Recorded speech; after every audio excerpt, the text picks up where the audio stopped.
Un grand merci à Madame Ulrike Oettinger d'avoir accepté cette invitation. C'est un grand honneur pour nous Avec plaisir. de pouvoir vous accueillir. On est très heureux de montrer ces 8-9 films. Et encore, voilà, vraiment un grand merci puisque vous êtes en plein montage, en plein travail sur votre prochain film, plus des expositions, d'autres rétrospectives ailleurs dans le monde. Et donc voilà, merci beaucoup d'avoir pris le temps de venir passer ces 2 jours avec nous, puisque vous serez là ce soir, mais du coup, vous serez là également demain. Donc, vous pourrez présenter aussi vos films, on l'espère, Countdown à 16 heures s'il n'y a pas trop de mouvement, je veux dire extérieur, et donc Africa Orlando à 21 heures.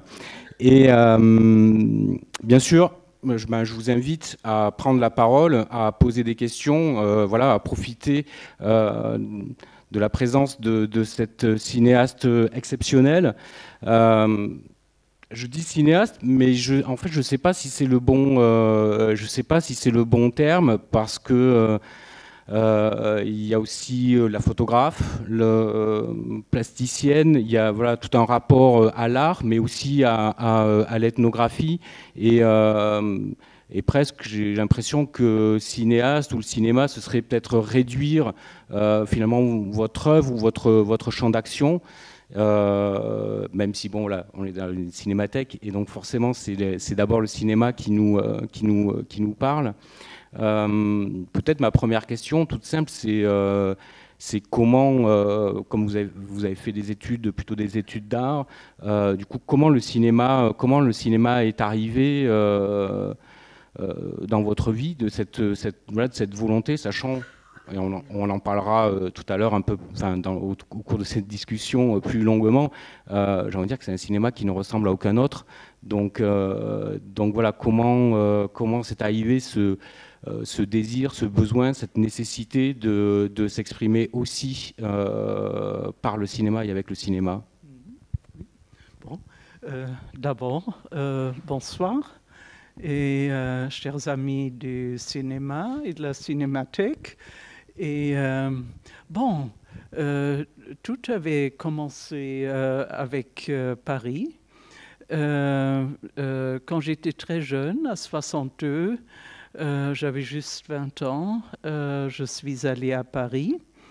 Et comme avant, en Allemagne, ça n'était pas le temps du grand cinéma. Évidemment, il y avait des exceptions, mais en général, ça a été un temps où le cinéma, il n'y avait pas du grand cinéma. Et à Paris, j'ai vraiment découvert le cinéma par la cinémathèque française. Et je suis allée et devenue une des habituées. Et j'ai appris l'histoire du cinéma et j'ai appris tous ces nouveaux mouvements. Aussi les films indépendants des différents pays et évidemment la grande histoire du cinéma. Ce on ne pouvait pas ou presque pas étudier à l'époque en Allemagne. Et à l'époque, j'ai encore travaillé comme artiste. J'étais peintre et j'ai fait très tôt des choses qu'on voudrait appeler aujourd'hui des performances, mais à l'époque, on disait juste des actions, on faisait des actions. J'ai, par exemple, exposé mes toiles qui étaient un peu dans le mouvement d'une nouvelle figuration, figuration narrative, ou ce qu'on appelait la pop art de Paris. et qui avait vraiment aussi oui, une narration aussi comme configuration narrative. Alors, par exemple, j'ai peint sur du bois et j'ai le coupé comme un puzzle, et je l'ai jeté et puis les gens le reformer, oui, dans l'exposition sur les vernissages, où j'ai peint aussi sur la mur de la galerie et évidemment, après l'exposition, ça a disparu. Et j'ai amené des disques. Il y avait la musique d'Eric Satie ou aussi de Reynaldo Hahn ou du jazz. Et j'ai aussi exposé les livres que j'avais lus à l'époque, car c'était tout l'univers qui m'intéressait, que je voulais exposer. Et finalement, avec le temps, le cinéma m'a tellement fasciné, car je pense que ça va encore plus loin que ce que je faisais, car on pourrait utiliser toutes les inspirations, la littérature, la musique, le rythme, les couleurs, oui, finalement tout. Oui, et ça m'intéressait de plus en plus. Et évidemment, j'étais très jeune et on n'avait pas de l'argent. Et c'était très difficile, mais 69, 70, quand je suis retourné en Allemagne, j'ai fait mon premier film en blanc et noir, Laocoon et fils, et je le fais avec mes amis. Et, et tous les décors et tout ça, j'ai fait moi-même. Alors c'était très... on avait commencé sur un niveau financier. On n'avait pas du tout l'argent, mais on commençait comme ça. Et finalement, je pense de faire un film comme ça, ou de commencer vraiment avec rien, et puis il faut tout inventer.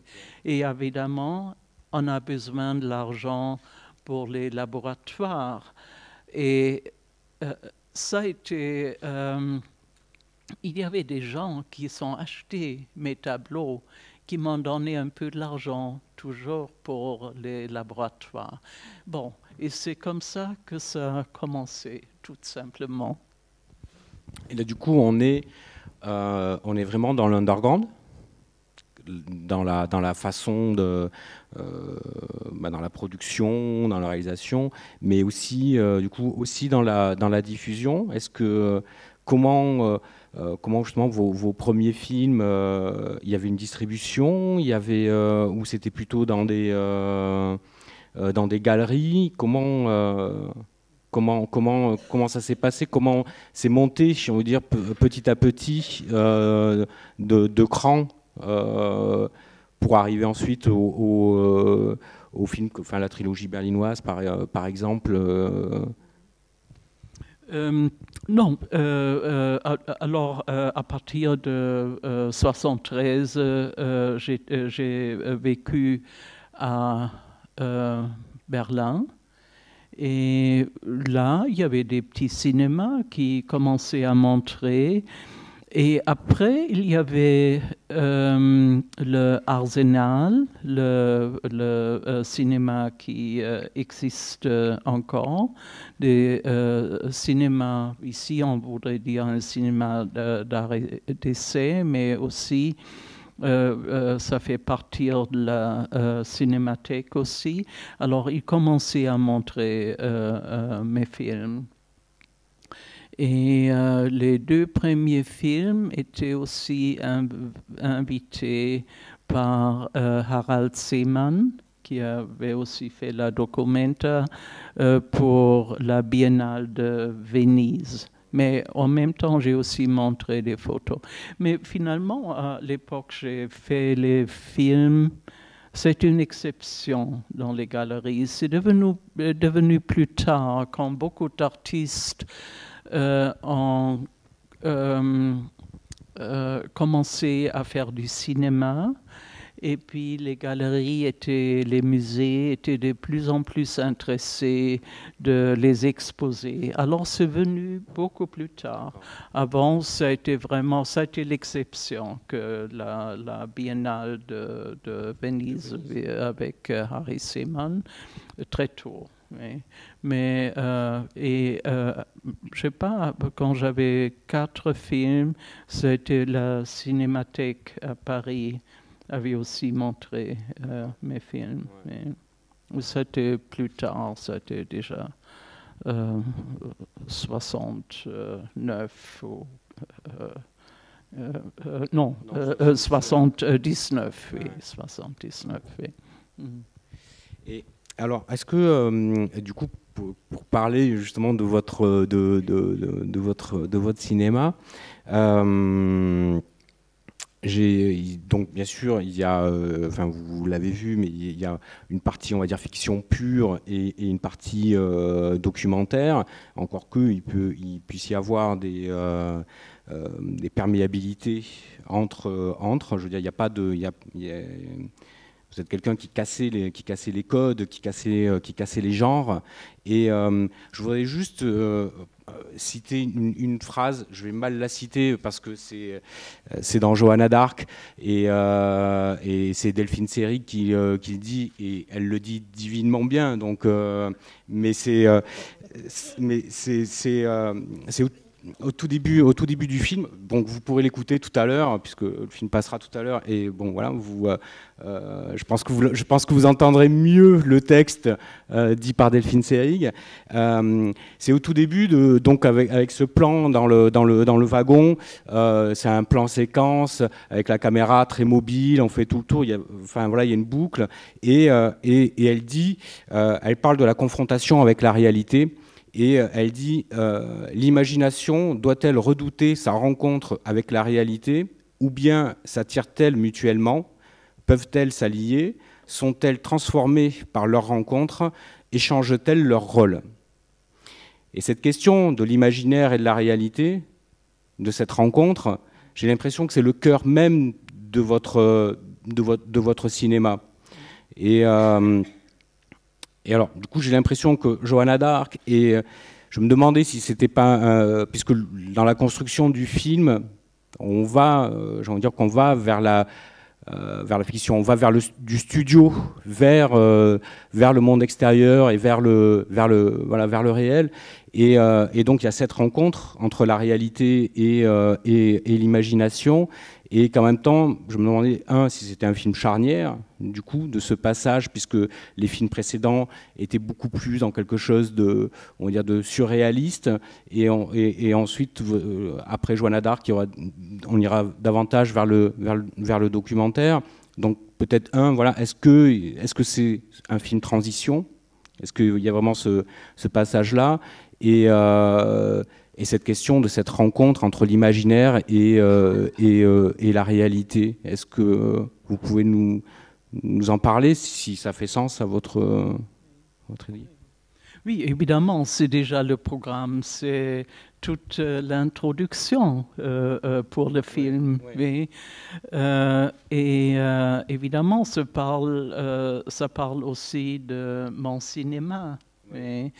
Et dans ce film, Delphine Seyrig est une sorte de alter ego de moi-même, pas évidemment directement, complètement artistique, d'une forme artistique, transformée d'une forme très artistique.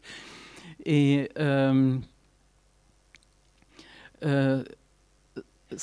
Finalement, le film Johanna d'Arc of Mongolia, alors il y a les 5 langues.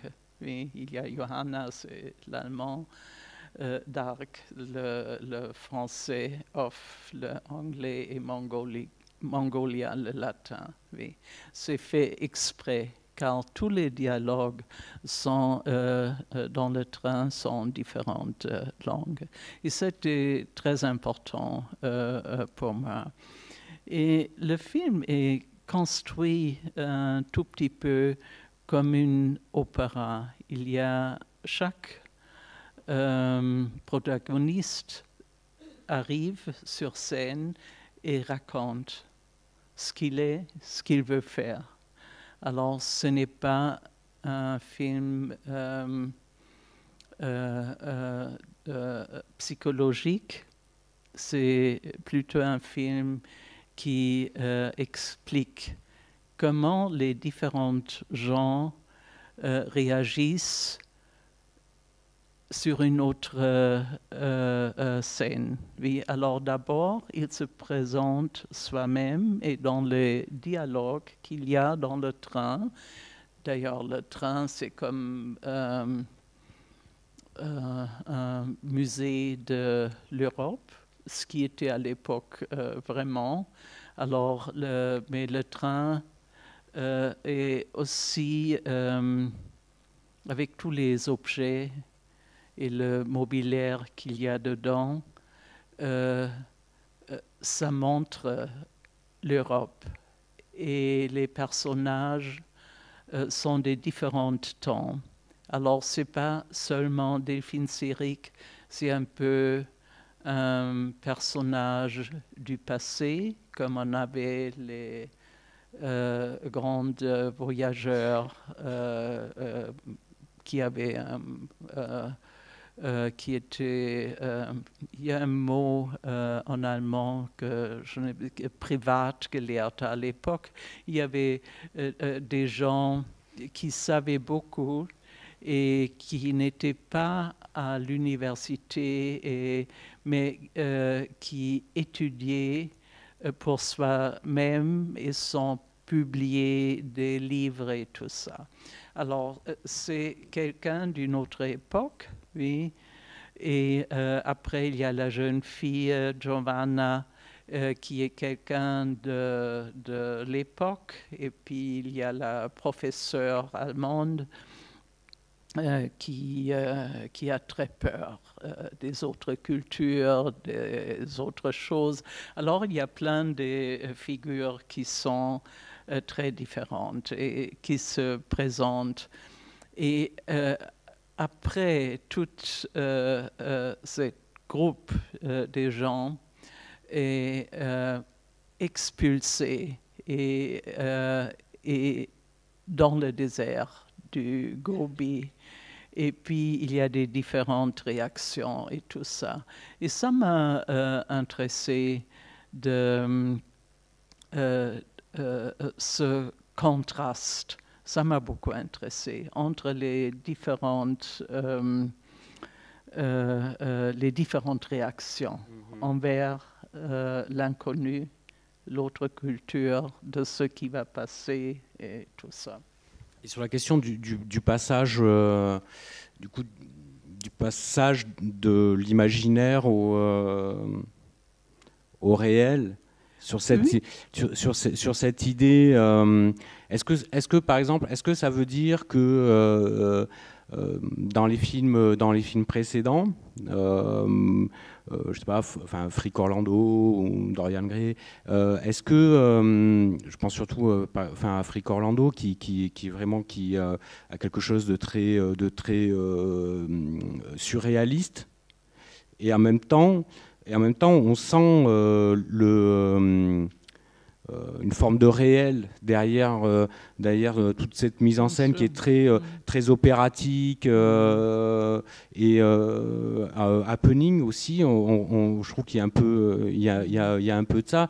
Donc où l'art est très présent et finalement est une transfiguration de la réalité, d'une réalité. Mais que là, du coup, avec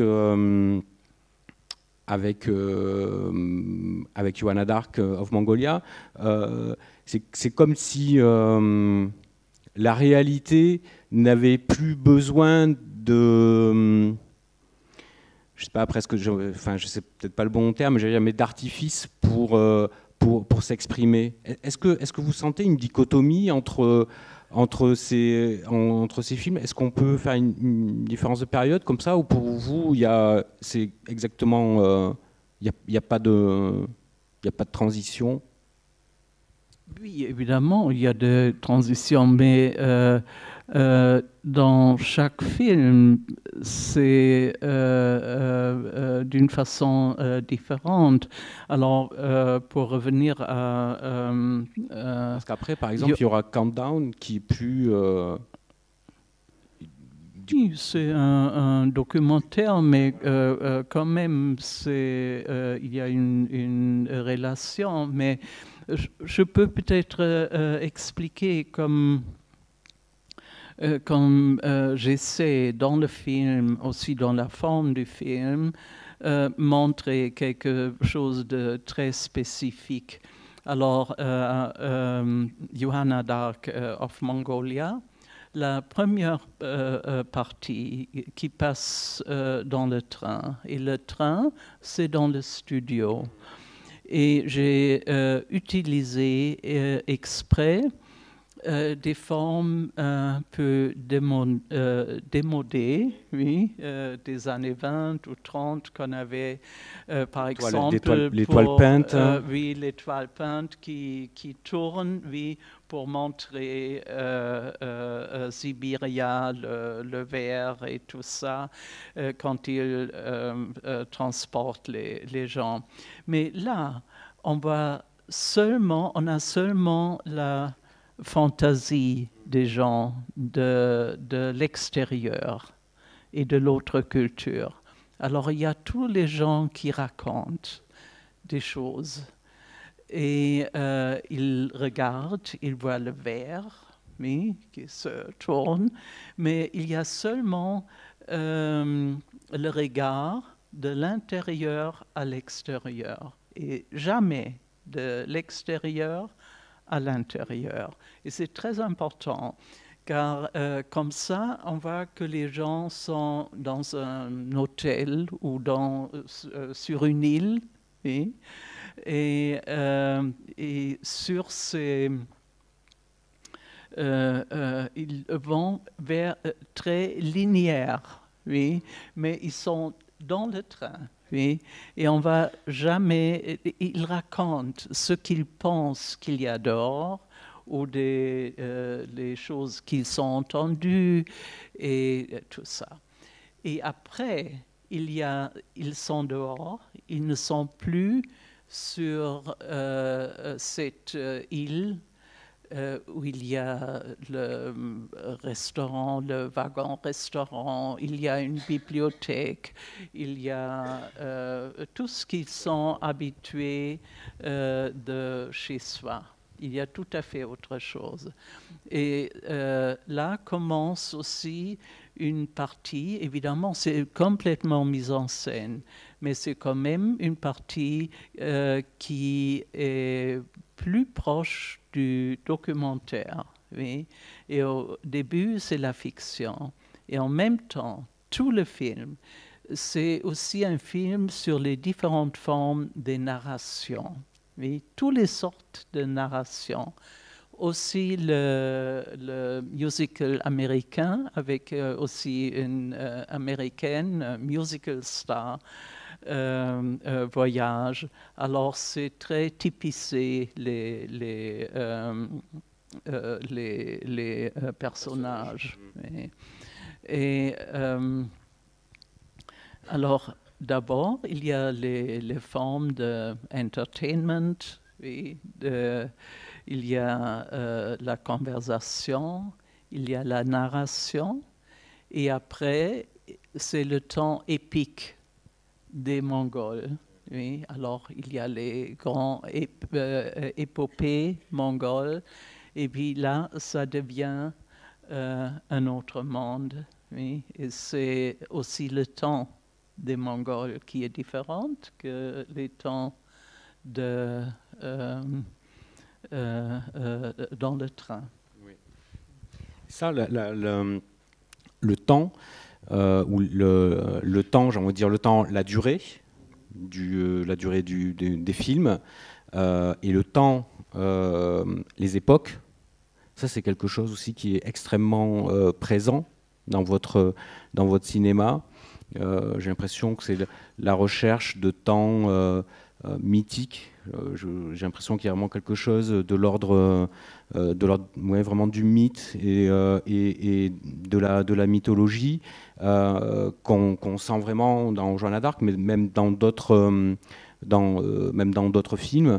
Et c'est lié aussi, j'ai l'impression, au côté rituel. Et ça, est-ce que c'est votre côté ethnographe, de l'intérêt du coup par rapport à une culture, par rapport à des rites, et à la fois que vous faites vôtre, c'est-à-dire pour l'inclure vraiment dans le cinéma, parce qu'il y a quelque chose aussi de cinématographique. Donc, je ne sais pas quel est ce rapport à cette temporalité, à ces temps, je veux dire, ces temps immémoriaux d'aller chercher, qui sont et qui renvoient aussi, me semble-t-il, puisque les mythes, c'est de la fantaisie, et en même temps, ça ne parle que de questions la réalité, du quotidien ou de l'être, et du rapport de l'être à un espace et à une communauté. Est-ce que du coup il y a est-ce que ce rejoint-là, cette passion pour vous, de l'autre, ce rapport, ce regard ethnographique, et en même temps ce regard artistique à travers la question du rituel et de la mise en scène du rituel? Évidemment, il y a le grand Geza Khan, qui est la grande mythologie mongole, qui raconte toute l'histoire du royaume mongol du 10e, 11e siècle. Évidemment, j'ai lu tout ça. Mais la deuxième partie, j'ai moi-même écrit une épopée mongole. Et c'est basé sur une toute petite histoire. J'ai lu sur un groupe de femmes au XVIe siècle. Il y avait une grande réforme dans le bouddhisme. Et évidemment, en Mongolie, le bouddhisme était... c'est un mélange des anciennes religions et du bouddhisme. C'était très spécial. Et là, j'ai lu et puis au XVIe siècle, il y avait une sorte de réforme du bouddhisme. Avant, hommes et femmes étaient ensemble dans les monastères. Et après, ça a été avant, on disait en français, on dit les chapeaux rouges, et après, ça a été les chapeaux jaunes. Et les chapeaux jaunes, c'était comme le réformatisme chez nous, oui, était plus sérieux, séparer les hommes et les femmes.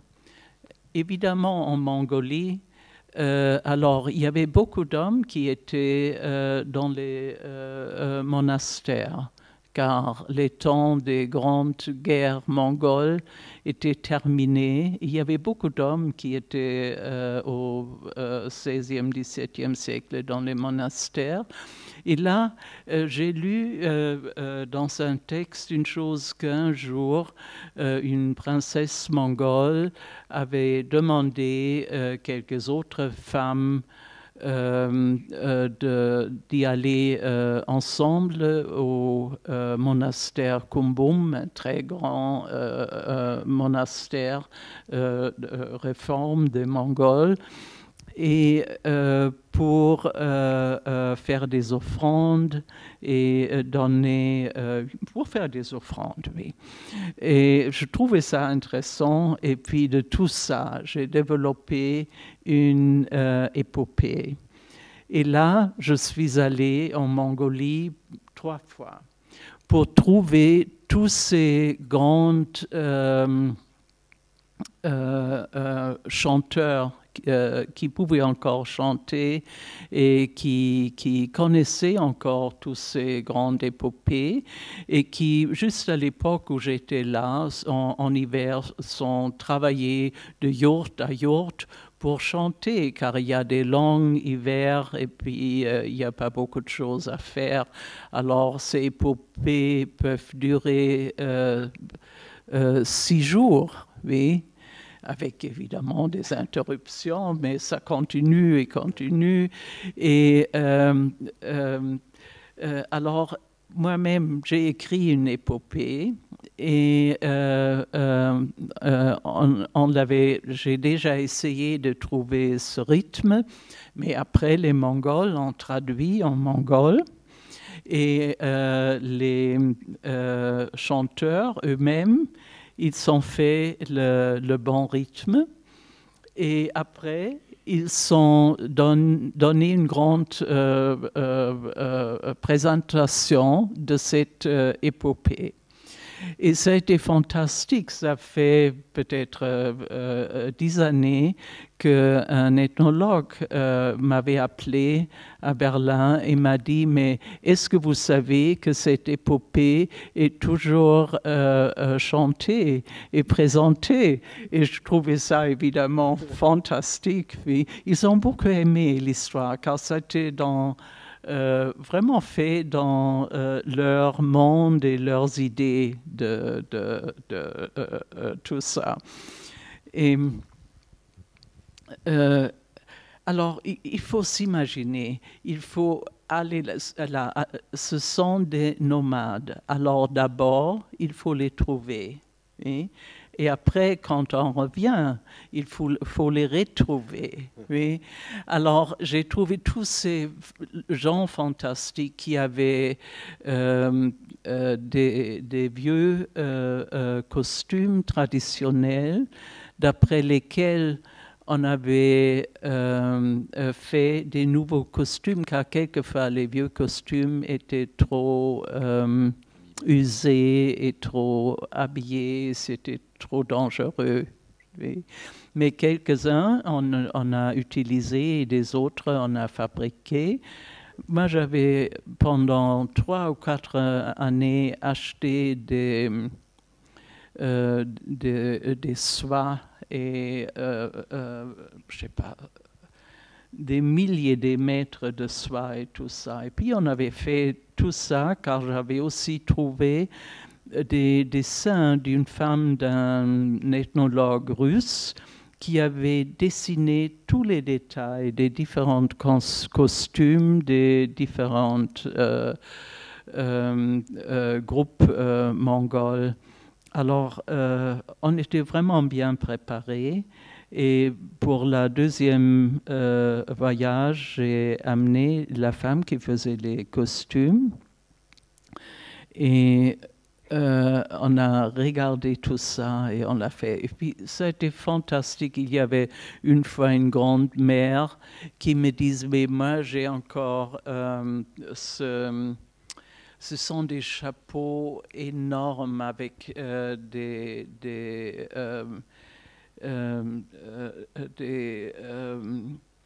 comment on dit, Halbedelsteine, avec des pierres précieuses, oui, et avec tous les détails, oui, dans des formes fantastiques.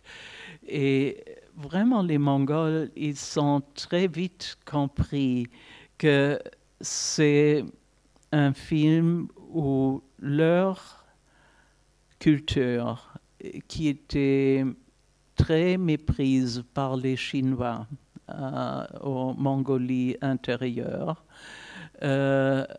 jouent un rôle important.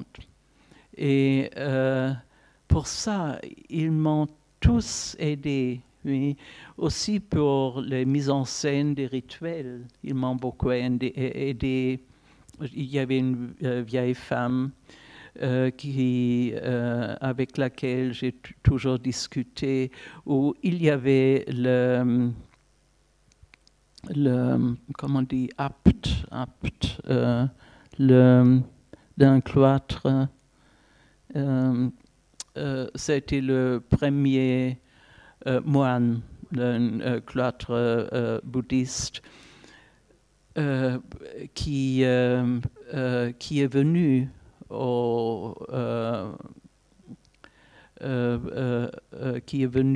avec pour faire une cérémonie jam avec tous les vieux costumes.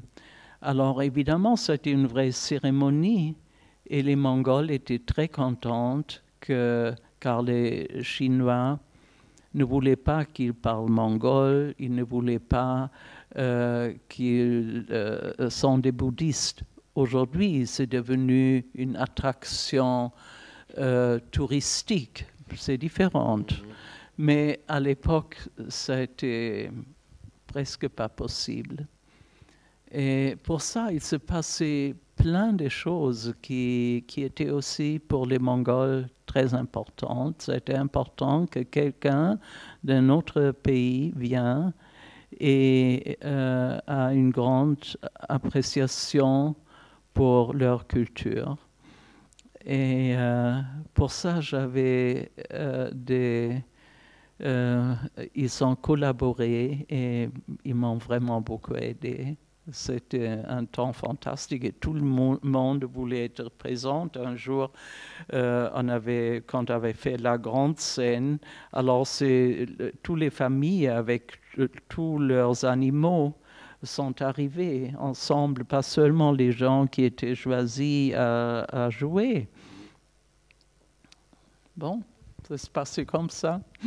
Et du coup, est-ce qu'on peut parler aussi du coup de rituels avec Frick Orlando par exemple, où il me semble qu'il y a aussi comme une sorte de cérémonie, mais pour le coup beaucoup plus païenne. Et du coup, il y a un autre travail là aussi justement de ritualisation et par rapport à une société pour le coup beaucoup plus occidentale. Est-ce que du coup, quel type de travail, comment vous avez pu travailler sur oui, ces évidemment. questions-là? J'ai vu évidemment toutes les collections mongoles que je pouvais voir. Quand on fait du cinéma, on est toujours invité pour les festivals partout. Alors je vois toujours les musées et les choses qui m'intéressent. Alors je connaissais vraiment beaucoup. Mais il y a une très grande différence en ce moment où on va dans un pays et on voit vraiment comme les choses sont utilisées. Hein, c'est ce que Jean Rouch dit toujours. Dans un musée, on veut que les choses, on veut qu'ils vivent. Hein. Et pour ça, une collection sans le son, sans qu'on connaisse comme les choses sont utilisées. Et ça n'a pas une grande valeur. Alors, c'est très intéressant de voir tout ça dans les vitrines et après d'y aller dans un pays et de voir comment ça commence à vivre. Mais le cinéma et un animisme. Et pour ça, on est très proche, je trouve toujours, des cultures anciennes et de cette, oui, de cette vision, de cette idée. Alors, sur les films plus voilà, vraiment fiction, je veux dire pure, et où on flirte véritablement avec le surréalisme. Du coup, je me demandais, j'étais vraiment curieux de savoir comment vous les écriviez, est-ce que c'est parce que c'est comme des flashs, il y a vraiment enfin euh, des tableaux, c'est des visions, vraiment des visions, et je me demandais voilà comment ça vous venait, comment vous pouviez imaginer de telles choses et arriver à construire un film comme ça où on a l'impression des fois que c'est presque comme un cadavre exquis. Et tout ce travail, sans parler en plus du son, il y a tout un travail aussi sur le son, mais ne serait-ce déjà que l'image, ce côté vision qui est presque chamanique, j'ai l'impression. Et du coup, qui est totalement mystérieux. Enfin, je sais pas pour vous, mais moi, ça m'échappe. Enfin, ça me fascine complètement. Je suis hypnotisé et en même temps, je me dis, mais d'où ça vient? Il faut peut-être, c'est dommage que il faut peut-être connaître mes scénarios. Ce ne sont pas des scénarios classiques où il y a seulement le texte. Ce sont plutôt des livres de travail. Et quand je commence à faire un film, ça commence avec une collection énorme, une collection visuelle. Mais ça peut être des papiers que j'ai tirés des magasins. Ce sont des choses que j'ai vues dans les musées. Ce sont des photos que j'ai prises. Ce sont mes dessins. J'ai fait des esquisses. Toutes les sortes de choses. Et j'ai vraiment, c'est le chaos. Oui. Alors il y a, c'est incroyable ce que j'ai collectionne. J'ai une grande collection, pas seulement dans la tête, mais aussi réelle, aussi des cartes postales, toutes les sortes de choses. Et puis je commence à construire, et c'est un peu comme un puzzle que je dis oui, ça c'est intéressant ensemble, ça c'est en relation avec ça. Et comme ça, je construis mes livres de travail et en même temps, évidemment, j'écris. Et en ce moment,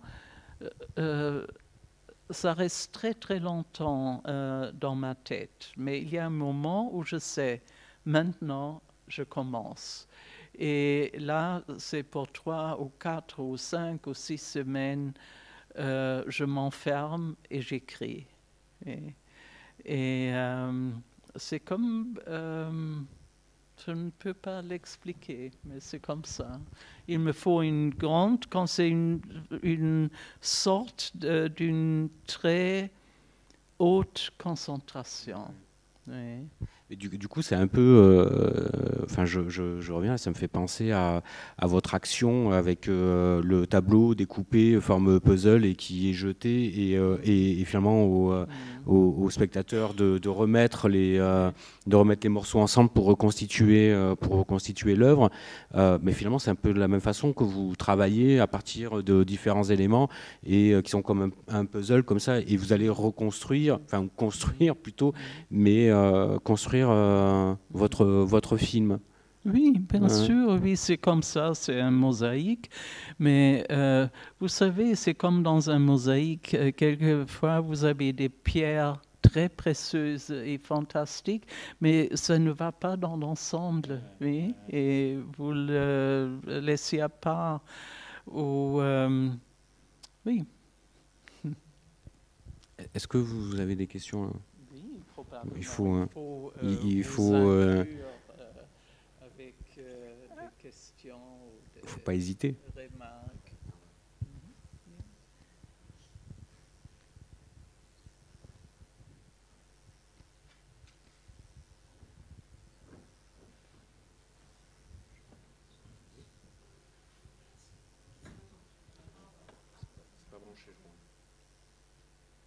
Bonsoir et merci.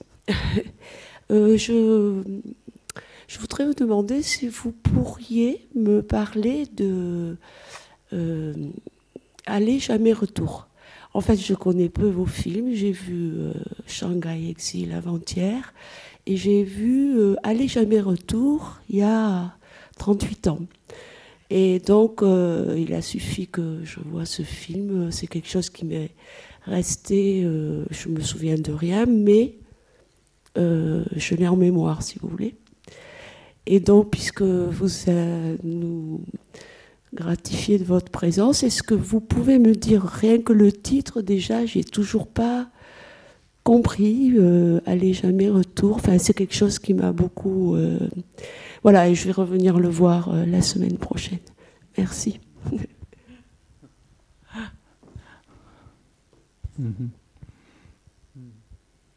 Oui, bon, vous savez, à l'époque, à Berlin, il y avait une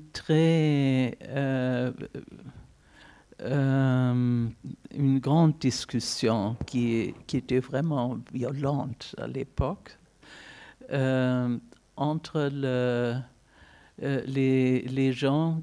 Il y a beaucoup de gens qui disent c'était un temps où beaucoup de gens ont fait des films qui étaient très directement politiquement motivés.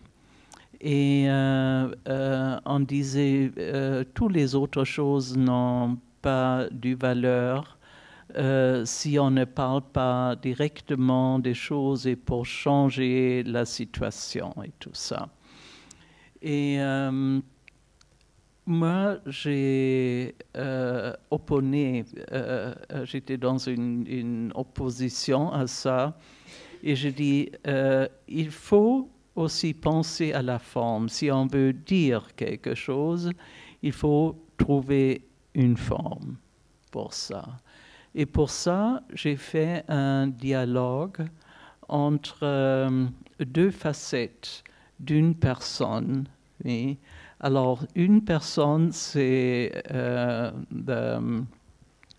femme, la clocharde, et l'autre, c'est une femme des fantaisies, élégante et de fantaisie. Et c'est comme deux facettes d'un personnage. Et je l'ai mis, c'est un double personnage qui s'oppose, et je l'ai mis ensemble dans un dialogue visuel. Et c'est un peu comme un Offenbach, oui, les deux vont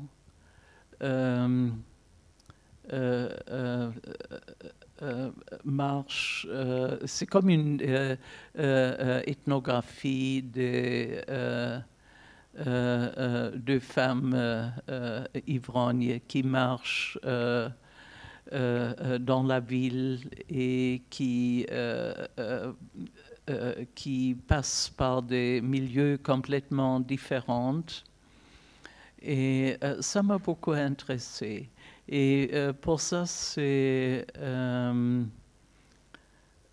et dans le film, on voit que la solitude de la femme de fiction est presque plus grande que la solitude de la femme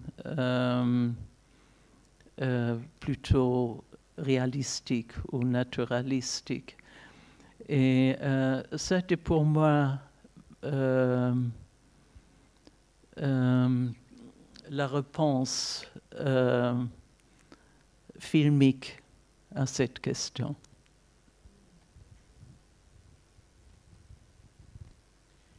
C'est important, ça, le politique, du coup. Est-ce que vous définiriez votre cinéma comme politique, justement, à travers aussi cette question des formes et autres? Est-ce que... Évidemment, oui. Je pense, oui, si on voit ce que la télévision fait, il n'y a que des bon. Alors, il y a des romans policiers, il n'y a rien d'autre maintenant, ou presque rien d'autre. Oui. Et il faut aller au cinéma pour voir des films. Ce n'est plus à la télévision ou rarement à la télévision. Et pour ça, je pense c'est très important car le cinéma, c'est un médium qui peut exprimer beaucoup de choses, qui peut aller dans le passé, même dans le futur, et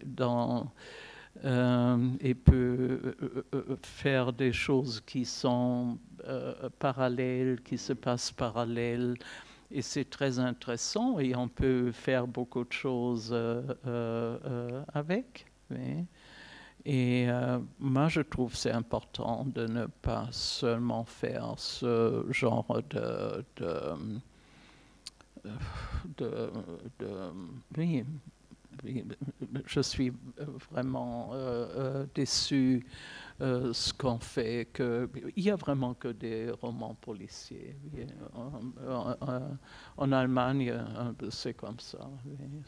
Je ne sais pas si la télévision, c'est pareil. Ce que je voulais dire, c'était politique dans la aussi, dans la forme, justement dans le fait de travailler une forme, que le politique n'est pas simplement que dans le message, mais il est aussi dans la forme. Ce n'est pas nécessaire. Si j'écris un roman ou un texte, il faut aussi penser comment j'écris les dialogues, ou j'écris une histoire, où je commence et comment je finisse. Et alors, il faut réfléchir sur ça, sinon ça n'a aucun sens, je trouve. Oui, évidemment, il y a aussi du bon journalisme, c'est autre chose. Oui. Mais même là, c'est devenu très rare que les gens qui parlent des autres pays sont souvent ne pas très bien informés. Oui. Et moi, au moins, j'essaie de m'informer et de parler avec les gens. Et c'est bon. Et du coup, vous parliez des... je demande si... Pardon? Ah, pardon, pardon, excusez-moi. Alors, il y a d'autres qui veulent... Oui, une question. Non, mais ça va pas se séparer du sujet, puisqu'on parle de forme et de politique. Et, tout à l'heure, vous avez dit que... Je ne peux pas m'empêcher de revenir sur le fait que vous avez dit que Delphine Seyrig a été votre alter ego. C'est très touchant. Enfin, la question, ce n'est pas une question, c'est comment vous pouvez décrire le fait que les femmes sont si politiques, enfin, dans la forme, justement, dans l'imaginaire, dans comment elles nous ont nourris, nous, femmes de votre génération. Votre filmographie nous a nourris et nous a comblés de ce côté-là. Et ça, j'aimerais qu'on en parle, voilà, que vous parliez des femmes dans votre filmographie. Oui, évidemment, de travailler avec des actrices, des grandes actrices comme Delphine Seyrig, ou aussi comme Magdalena Montezuma, ou aussi Irm Hermann, qui sont tellement différentes. Et Magdalena Montezuma, par exemple, pour moi, c'est toujours le film expressionniste. Oui. Elle peut faire autre chose que Delphine Seyrig qui a, comment dire, c'est très intéressant, c'est plutôt un understatement, oui, chez Delphine Seyrig. C'est une autre femme qui est très, très intéressée et elle peut... ce qui est très intéressant dans ces expressions, elle a toujours une sorte de... Je ne sais pas si j'ai le mot juste. Elle est vulnérable, oui. Et puis ça le fait très intéressant, oui. Et puis c'est fascinant, mais en même temps, elle est une grande comédienne, oui. On peut aussi faire autre chose. Mais il y a une chose très, très différenciée dans sa expression. On discutait de tout ça, on a fait 3 films et un court-métrage. On discutait beaucoup de tout ça. Et en Frick Orlando, d'avoir les deux, oui, ensemble, ça a été très intéressant. Ce côté expressionniste, ça a été un autre dialogue filmique qui était absolument fascinant pour moi aussi, oui, de travailler là-dessus.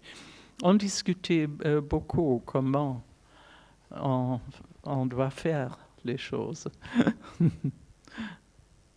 Dans Frick Orlando, si je me rappelle bien, elle joue, Delphine Seyrig, elle joue son personnage est coiffée comme la fiancée de Frankenstein, quoi. C'est 5 différents. C'est les rôles, ouais. Ce sont 5 épisodes, et chaque épisode est différent. Complètement différent.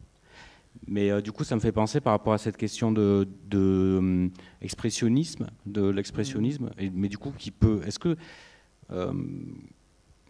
ça renvoie au cinéma allemand des années 20 aussi, ou avec La fiancée de Frankenstein, les films de monstres de la Universal, du début des années 30 aux États-Unis.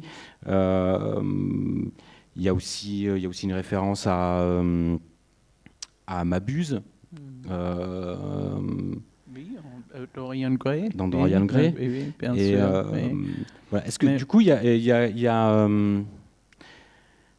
pour aller au bout de ma réflexion, pardon, ça me vient là comme ça, mais il n'y a pas d'influence. On sent pas d'influence d'autres cinématographies dans votre cinéma. Et finalement, si on devait chercher une influence, ce serait plus, j'ai l'impression, dans les années peut-être dans les années 20, dans le cinéma allemand, peut-être des années 20, avec ce côté expressionniste, avec du son aussi, beaucoup plus, et puis la couleur, parce qu'il y a un gros travail aussi sur la couleur.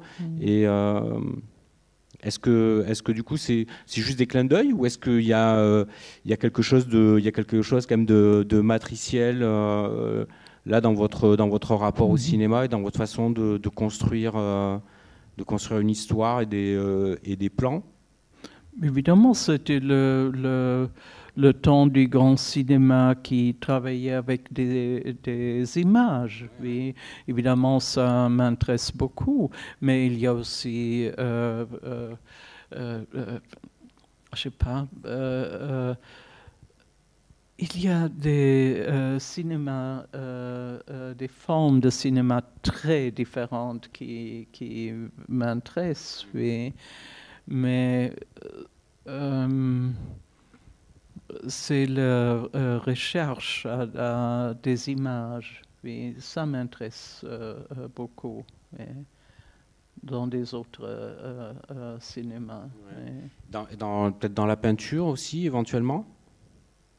Oui, bien sûr. Oui. Pas, ouais. Je vais souvent au musée pour voir des choses. Oui. Mais dans la composition, je voulais dire peut-être dans la composition des plans, choses comme ça. C'est très important. Ouais. Le cadre est très important pour moi. Oui. Bien sûr. Oui. Mais il y a peut-être autre question. Oui.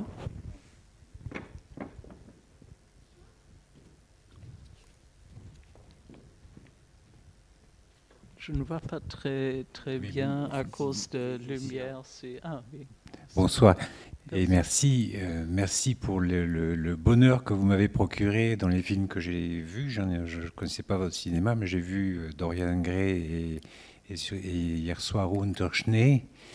Est-ce que vous pourriez nous parler de ce film Unterschnee? Comment on tourne un film comme ça et comment on le prépare et comment ça se passe concrètement? Ça paraît être vraiment quelque chose d'incroyablement difficile à faire.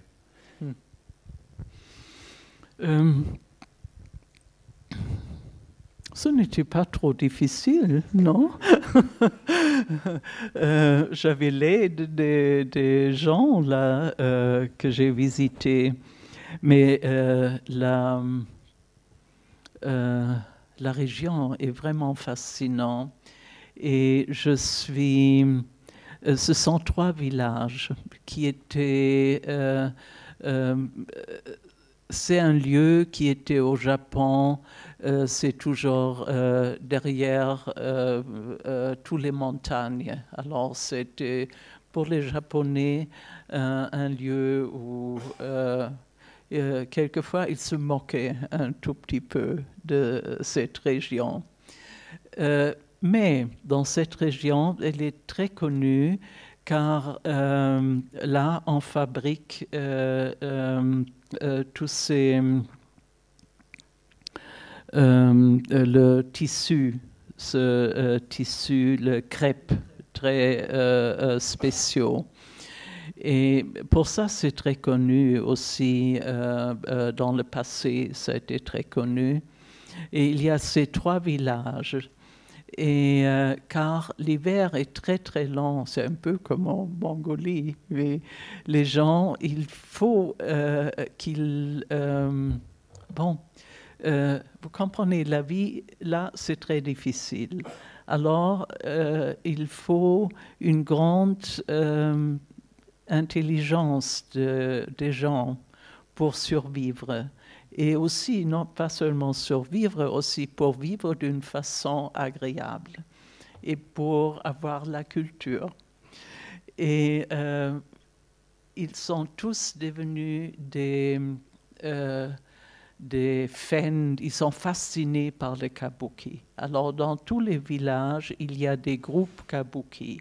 Alors, si quelqu'un est un expert en computer ou est un chasseur ou un agriculteur, ça ne fait rien, ils font tous du kabuki. Et alors, moi, je suis allée là, je savais ça, et je suis allée là avec une écrivaine japonaise très, très connue, et avec un monsieur qui est un japonais. Et puis, j'ai fait tous les contacts avec les gens et j'ai invité 2 acteurs de kabuki qui étaient très connus, avec lesquels, avant, j'ai fait une pièce de théâtre en Autriche, une grande pièce de théâtre. Et je le connaissais très bien. Et je leur ai demandé si ils ne veulent pas venir avec moi. Et ils étaient d'accord. Ils sont venus, évidemment, tous les villages étaient très contents que 2 acteurs kabuki venaient. Et pour ça, tous les villages étaient d'accord et ravis de coopérer. Et comme c'était hiver, et surtout le Nouvel An et toutes les festivités de Nouvel An, Et ce que je voulais aussi, ce que j'ai filmé, tout ça se passe pendant 2 semaines. Alors, c'était très intéressant de le faire avec eux. Et comme ça, vous savez, moi, j'ai lu qu'ils font tous de neige. Alors, même les stands de marché, oui, sont faits de neige. Et puis, ils mettent leurs choses qu'ils veulent vendre sur des petites tables qui sont construites de neige. Alors, tout est de neige. Oui. Et alors, ils ont aussi fait un théâtre kabuki, comme traditionnel, en neige, seulement de neige. Et moi, j'ai pensé qu'ils vont faire ça. Mais ils m'ont dit, mais oui, on voudrait bien, mais ce n'est pas possible, car la neige maintenant est trop humide. Ça ne marche pas, on peut seulement le faire en mars, avril. Là, la neige est autrement, et puis on peut le faire. Alors, je dis, mais qu'est-ce que je fais? Et puis j'ai pensé, mais le paysage avec la neige, c'est déjà très graphique. Oui, ça devient, tous les paysages, tout devient très graphique. Alors je dis, mais pourquoi pas choisir juste le paysage et des rochers ou des choses intéressantes pour le faire, et ce que j'ai fait. Et puis ça, je trouve ça très bien marché, aussi avec tous ces temples, avec les cèdres qui ont 300 années, oui, et les petits shrines et les temples et tout ça. Alors, ça a été fantastique de travailler avec les gens. Là aussi, ils ont tous participé. Ils avaient beaucoup de plaisir de participer. Et au début, on est allé dans les réunions des villages, oui, des maisons de je sais pas, où les villageois se retrouvaient. Et j'ai me présenté, et les gens qui sont venus avec moi, et je dis ce que je veux, et eux, ils ont dit ce qu'ils ont et ce qu'ils peuvent faire. Et je crois que c'est le secret pour des films comme ça, qu'on le fait avec les gens. Et il faut que ça soit aussi intéressant pour les gens. C'est toujours, et comme ça, il y a tout de suite un dialogue.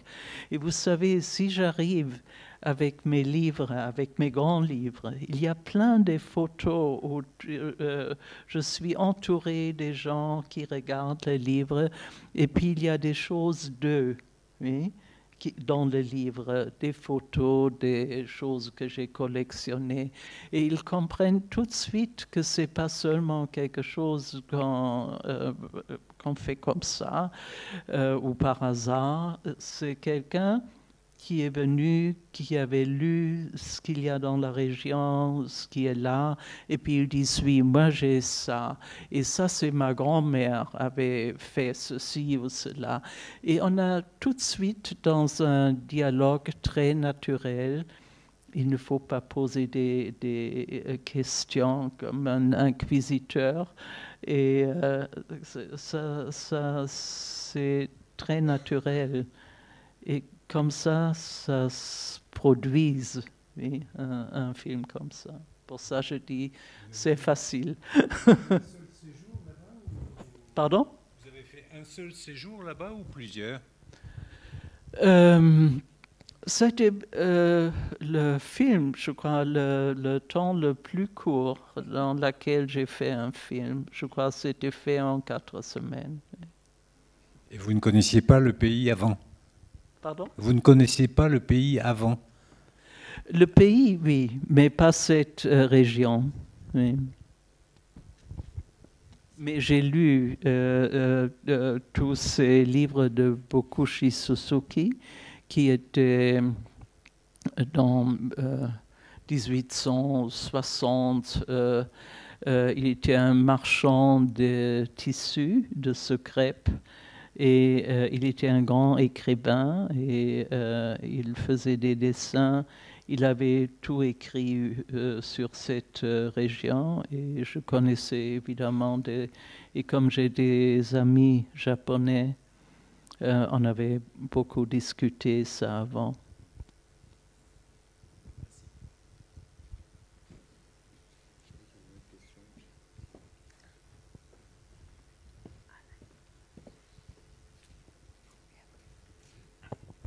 Je lui prends la place. Donc, j'ai revu Laocoon et Fils, qu'on avait montré dans les années 80 avec le Goethe-Institut et le Ciné-Club de la Maison des Femmes. Donc, et j'aurais juré que le film était en couleur, ça c'est sûr, et Brigitte aussi d'ailleurs. Et ce que je voulais dire, c'est que dans les années 80, on a fait un programme avec le Goethe-Institut et le Ciné-Club de la Maison des Femmes sur les réalisatrices allemandes. Il y en avait beaucoup. Et c'est vrai que beaucoup travaillaient sur la situation des femmes, les problèmes, le rapport au corps, bon, et tous ces champs qu'on a déblayés. Et puis, on a montré vos films. Alors là, pour le dire, ce fut un éblouissement.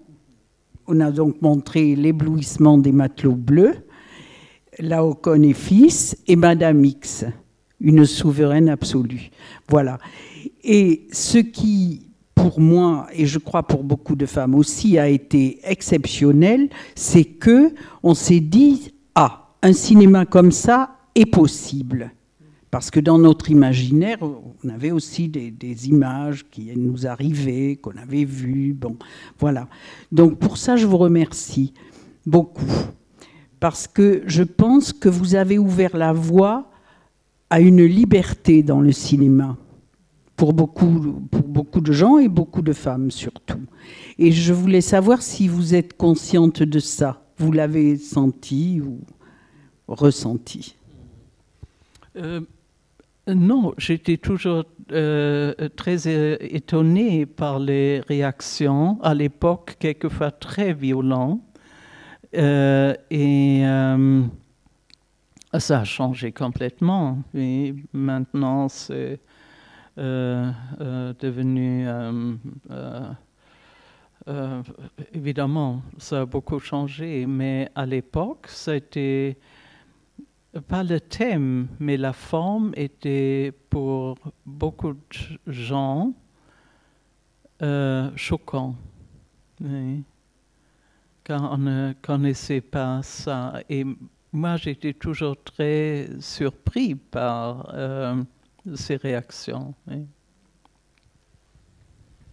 C'était des réactions de rejet, vraiment, par rapport à... Ah ouais.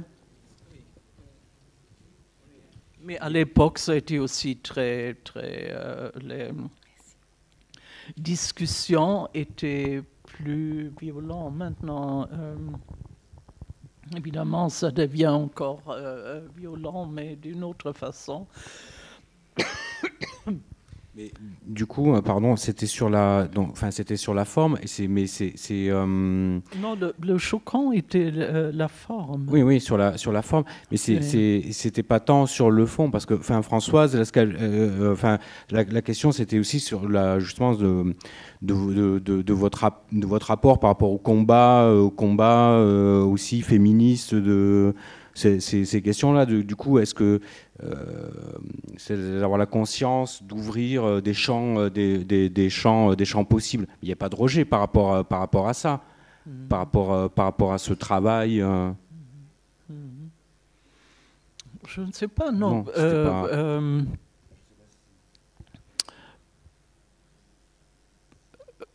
Je ne peux pas répondre autrement. J'ai fait ça et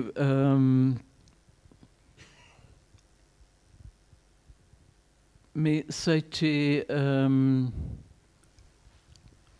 la forme artistique qui avait choquant les gens, qui était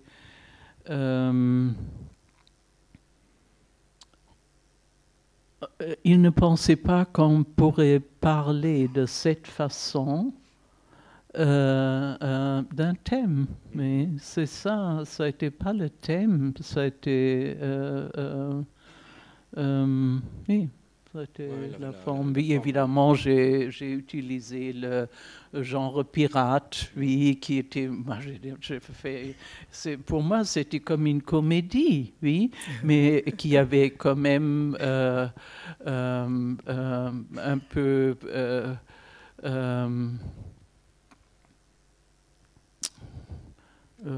Je ne veux pas dire éducatif, mais qui disait quand même qu'il faut faire attention de ne pas tomber à nouveau dans des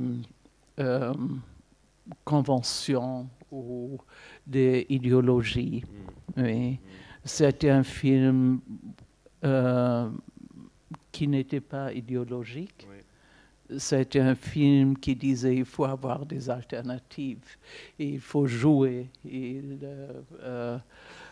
pour trouver des alternatives. Oui. Alors c'était un film pour moi très léger, et je n'ai pas du tout compris cette réaction violente. Oui.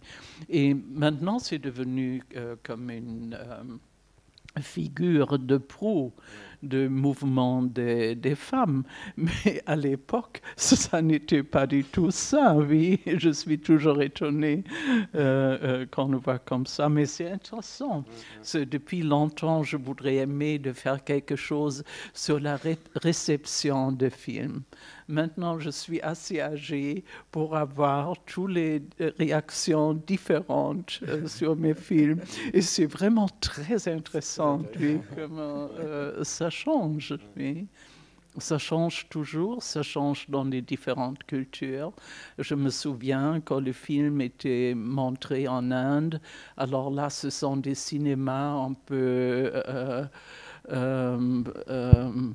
chevauchés à éléphants, sur un éléphant à l'entrée. Ils sont énormes. Il y a, je ne sais pas, 3000 personnes qui sont là, et ils ont vu tous ces films, et les discussions là, oui, sont complètement différentes. Madame X en Amérique du Sud, au Mexique, oui, après se former des groupes de femmes, oui, où il se passait toujours plein de choses, oui, après mes films. Et c'était vraiment, c'est un projet, peut-être j'ai quelquefois le temps de travailler là-dessus. C'est la réception des films, c'est quelque chose de très intéressant. D'abord, merci pour le Cinémathèque, pour présenter le film de Madame Oettinger, parce que jusqu'à maintenant, tu n'avais pas connu cette grande réalisatrice Oettinger. C'est impossible, parce que tu suis vraiment un genuine cinéphile. J'avais vu beaucoup de films, mais plus que les gens ordinaires, ou plus que cinéphiles. Mais c'est étrange. Il y a un grand sexisme, je ne sais pas, profond du monde. Votre grand film n'était pas présenté pour le même cinéphile jusqu'à maintenant. Je suis vraiment merci beaucoup pour le Cinémathèque. Pour l'occasion, tu peux arriver à voir un grand film de vous, Madame Oettinger. Et j'ai seulement, juste d'abord, 2 points que je voudrais présenter. C'est très difficile de faire des films sur les cultures différentes. Et pour oser de prendre le risque parce qu'il y a beaucoup de films faits pour les cultures différentes. Il y a beaucoup de problèmes de réification et exploiter tous les beautés des autres pour le plaisir des gens, pour les spectateurs occidentaux. Il y a de grands problèmes, orientalisme, toutes les choses. Mais même si je n'ai pas vu beaucoup de votre films tous, mais quelques j'ai vu maintenant, mais vous pouvez éviter tous les problèmes que je pense qu'il y a des problématiques dans ce genre de film. C'est étonnant. Comment vous pouvez... Votre film est très différent. Je ne sais pas comment décrire. Mais très différent des genres de films pour les cultures différentes. Et votre film pour des films de cultures différentes, il y a grande différence. Je ne sais pas, c'est votre position des femmes. Il n'est pas pour femmes essentielles, mais parmi des femmes, aussi femmes conscientes, très conscientes, très intellectuelles, très intelligentes, très subtiles et très sensitives, et très pensées. C'est très impressionnant et très étonnant. Et peut-être c'est la direction à venir. Beaucoup de filmmakers doivent examiner et étudier de votre film. Et quelle est la différence? Ce type de film a fait différence. Et aussi, c'est le premier point. Un deuxième point, concrètement, concernant le film documentaire Exil Shanghai. J'ai appris beaucoup de choses historiques de ce film. D'abord, ce film, ce n'est pas un film en genre expérimental ou surréalisme, pas comme ça. C'est très justement objectif, très histoire objective dans les années avant la fin de la Deuxième Guerre seconde. Et la communauté juive, pendant que 100 ans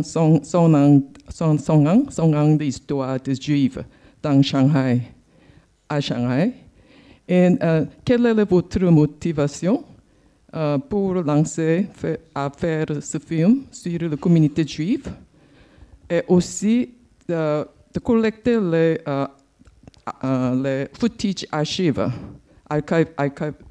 footage, c'est peut-être très difficile. Il y a beaucoup de grands, précieux de footage archives. Et comment vous pouvez collecter pour monter? Et juste merci beaucoup pour...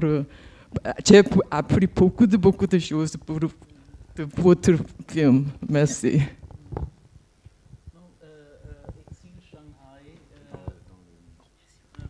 Pardon. Exil Shanghai, c'est comme un portrait des 5 juifs, des juifs de Russie, des juifs de l'Allemagne, d'Austrie, qui se réfugient à Shanghai.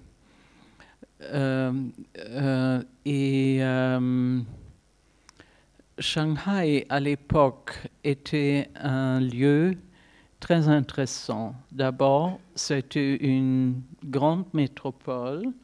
Et peut-être à l'époque, c'était pas Beijing, c'était Shanghai, la métropole, aussi comme une ville de port.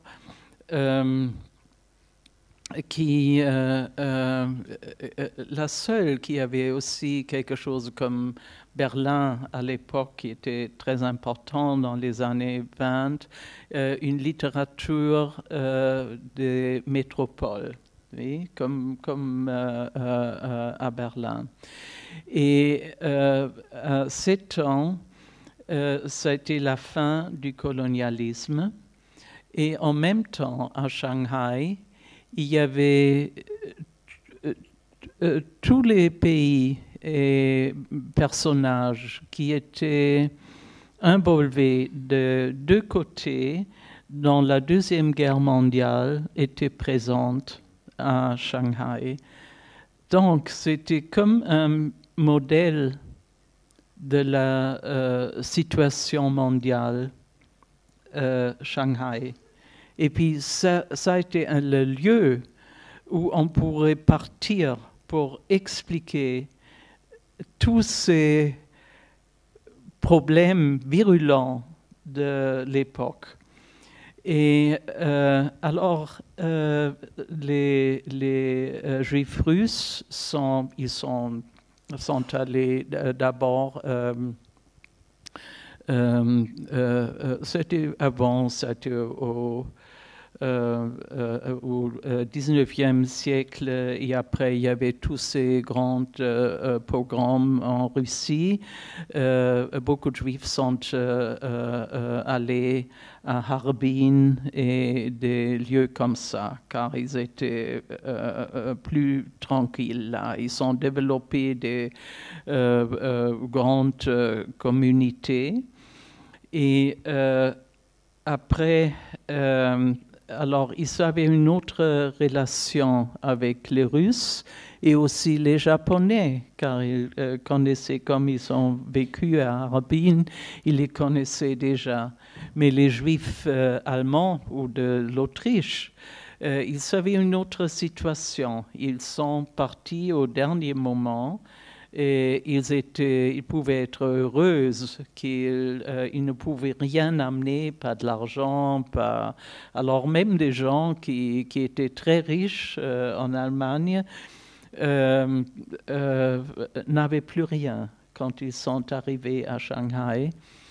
Et quand les Japonais sont arrivés, ils les ont mis dans une partie de Shanghai qui était complètement détruite dans la guerre entre la Chine et le Japonais. Et les Chinois et Shanghai étaient partagés comme une grande tarte. Oui, il y avait une partie qui était français, une grande partie, the French Quarter. Il y avait une autre partie qui était américain et de Britannique. Et alors, il y avait tout le monde, les Italiens, tout le monde était présent et ils savaient leurs militaires, ils savaient leurs écoles et tout ça. Et ça a été les situations où les Juifs allemands et d'Autriche sont arrivés et c'était choquant pour les gens de colonie qu'ils voyaient des Européens qui n'étaient pas riches, qui n'étaient pas des gens des colonies. Et c'était un grand choc mais ça a été la fin. Ça a commencé, vous connaissez toutes ces histoires très bien en France. France c'était vraiment le grand pays colonial. On voit partout tous les reliques de l'époque. Et alors, ce film est fascinant car c'est une leçon sur comme l'histoire qui était à Shanghai. Tout le monde, il y avait les mêmes événements. la même époque, mais tout le monde parle des mêmes événements d'une autre façon. Les Juifs russes parlent de cette façon, les Juifs allemands et Autriche, ils avaient une autre situation. Et alors, c'est absolument fascinant, car si on voit ce film, je crois vraiment, je peux dire qu'on comprend l'histoire de cette époque très très bien. Oui, parmi ces narrations différentes. Oui. Je m'excuse, mais en fait, je vois l'heure, il faudrait qu'on arrête. Je suis désolé, ouais, mais là, ouais, voilà, si on vous faire une petite pause très avant. Longtemps maintenant, avant je crois que c'est mieux de voir un autre film. On va prendre comme ça, on peut prendre un petit quart d'heure et puis on présentera, on remontera. On peut prendre un verre. Maintenant. Voilà, et oui. puis voilà. Bon, on fait ça. On fait ça. Merci, merci beaucoup, Ulrike. Merci à vous. Merci à vous.